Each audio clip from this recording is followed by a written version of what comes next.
अब भारत पाकिस्तान तनाव की बात भी करते हैं। भारत ने जिस दिन से पाकिस्तान के खिलाफ ऑपरेशन सिंदूर लॉन्च किया, उस दिन से पाकिस्तान की मुश्किलें लगातार बढ़ती जा रही हैं। उसके जवान, उसके आतंकी, उसके एयरबेस और उसके तमाम सुरक्षा उपकरण सब कुछ नष्ट हो चुका है और जो बचे हैं उनका भी काउंटडाउन शुरू हो चुका है, क्योंकि ऑपरेशन सिंदूर के साथ साथ अब पाकिस्तान की आर्मी ऑपरेशन हेरोफ 2.0 का कहर झेल रही है। ये ऑपरेशन बलूचिस्तान की आज़ादी की मांग पर बलोच लिबरेशन आर्मी ने लॉन्च किया है। ये एक ऐसा तूफान है जो पाकिस्तान को पूरी तरह तबाह कर सकता है। इस तबाही का ट्रेलर भी बलोच लिबरेशन आर्मी ने जारी कर दिया है।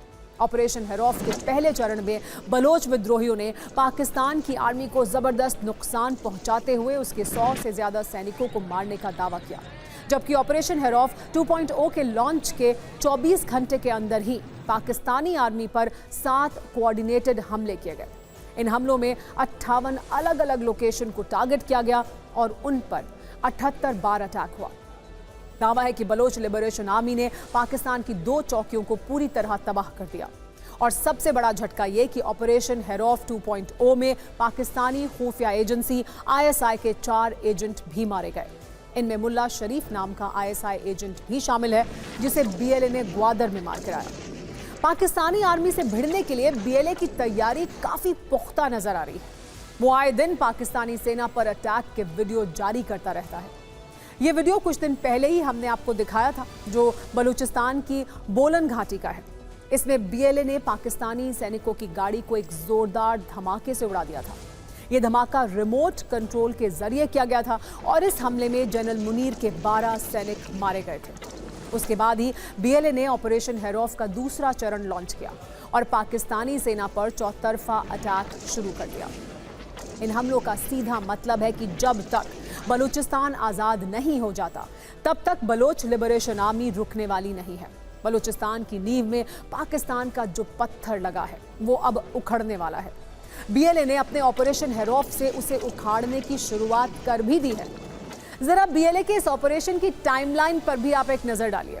ऑपरेशन हेरोफ 2.0 के तहत सबसे पहला अटैक खुजदार जिले के उरनाच क्रॉस पर किया गया, जहां BLA के फाइटर्स ने 2 घंटे से ज्यादा वक्त तक हाईवे को अपने कब्जे में रखा। इसके बाद दूसरा अटैक हुआ पंजगुर के नोकाबाद में। वहां BLA ने पाकिस्तानी सेना की एक पोस्ट पर ऑटोमेटिक हथियारों, ग्रेनेड लॉन्चर और रॉकेट लॉन्चर से धावा बोला। यह हमला करीब 25 मिनट चला, जिसमें 2 पाकिस्तानी सैनिक मारे गए, जबकि 5 जवान बुरी तरह घायल हो गए। BLA ने तीसरा अटैक कलात के गरप इलाके में पाकिस्तानी आर्मी के बम निरोधक दस्ते को धमाके से उड़ाने का दावा किया।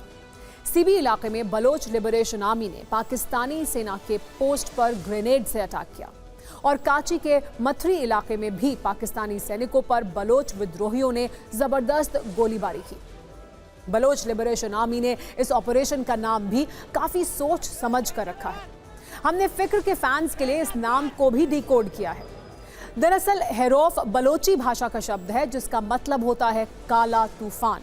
यानी बलोचिस्तान की आज़ादी उसी दिन मुमकिन होगी जब पाकिस्तान की सेना इस काले तूफान से तबाह होगी। एक तरफ ऑपरेशन सिंदूर से पाकिस्तान की हालत खराब है और दूसरी तरफ उसके सैनिक बलोच विद्रोहियों के हमलों में दम तोड़ रहे हैं।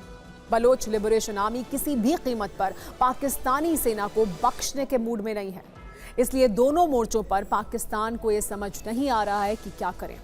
जनरल मुनीर और शहबाज शरीफ एकदम बेबस हैं, क्योंकि भारत के ऑपरेशन सिंदूर के सामने पहले ही उनकी आर्मी सरेंडर कर चुकी है और बलोच विद्रोहियों का काला तूफान उन पर कहर बनकर टूट रहा है। भारत के सामने गिड़गिड़ाकर तो मुनीर की आर्मी ने अपनी जान बचा ली, लेकिन बलोच लिबरेशन आर्मी अपनी जंग को बलूचिस्तान की आज़ादी तक जारी रखना चाहती है। हिंदुस्तान के ऑपरेशन सिंदूर ने पाकिस्तान के तमाम एयरबेस तबाह करके उसे बड़ा दर्द दिया, तो अब बलोच लिबरेशन आर्मी उसके जख्मों पर नमक छिड़कने का काम कर रही है। ऑपरेशन सिंदूर के जरिए भारत ने पाकिस्तान को उसकी हैसियत बताई और अब BLA उसकी बची खुची अकड़ को भी खत्म करने का काम कर रही है। अब पाकिस्तान के पास ना तो भारत से भिड़ने की ताकत बची है और ना ही BLA का सामना करने की हिम्मत। वो हर मोर्चे पर लहूलुहान हो रहा है, अंतर्राष्ट्रीय बिरादरी के सामने गिड़गिड़ा रहा है, लेकिन हर कोई ये जानता है कि पाकिस्तान को भरोसा नहीं किया जा सकता, क्योंकि जिस आग में वो झुलस रहा है वो उसकी खुद की लगाई हुई आग है। वैसे फिक्र के कई फैंस को शायद पता ना हो कि बलूचिस्तान पाकिस्तान का सबसे बड़ा राज्य है। वैसे तो ये जर्मनी के बराबर है, लेकिन यहाँ की आबादी काफ़ी कम यानी लगभग 1.5 करोड़ के करीब है। पाकिस्तान के लिए बलूचिस्तान नोटों की एक ऐसी मशीन है जो अगर बंद हो गई तो उसकी हालत और ज़्यादा ख़राब हो जाएगी। बलूचिस्तान प्राकृतिक संसाधनों से भरा पूरा है और यहाँ तेल, सोना, तांबा के साथ साथ कई दूसरे कीमती खदान मिलते हैं जिनका इस्तेमाल पाकिस्तान करता है। इसीलिए कुछ दिन पहले पाकिस्तानी सेना के प्रमुख असीम मुनीर ने बलूचिस्तान को पाकिस्तान का मुकुट बताया था। लेकिन अफसोस की बात यह है कि बहुत जल्द पाकिस्तान के सिर से ये मुकुट टूटकर गिरने वाला है, क्योंकि बलूचिस्तान की आज़ादी की लड़ाई और प्रचंड होने वाली है।